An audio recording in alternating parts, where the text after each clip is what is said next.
Namatay ang isang mag-ama sa San Leonardo, Nueva Ecija matapos sumalpok ang kanilang tricycle sa isang trailer truck. Namatay rin ang dalawang lalaki sa Davao City naman matapos namang maipit sa bumaligtad na delivery truck.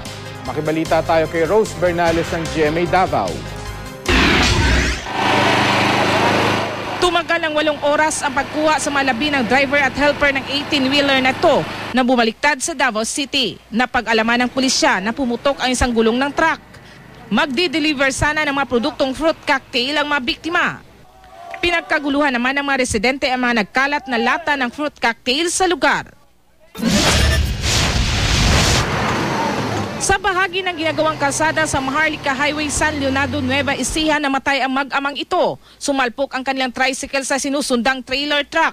Kwento ng driver ng truck, nakahinto siya nang biglang may kumalabog sa likuran ng sasakyan. Kasi naka-stop kami. Baka hindi niya po napansin na nakahinto na kaming mga pila-pila na gano'n. Mabilis po yung takbo niya. Malakas po kasi yung bangga sa likod Nangako ng tulong ang driver sa mga naulila ng biktima.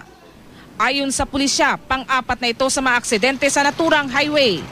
Ang pangkaraniwang sanhin nito is human error. Na kung minsan talagang nakainom yung driver and then nawawala sa foresight nila. May factors din katulad nung yung mga road condition.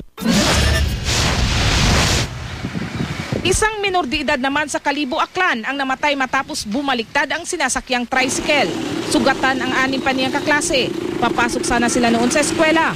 Kwento ng driver, nagkaaberya sa makina ng tricycle. Patuloy ang investigasyon sa nangyari.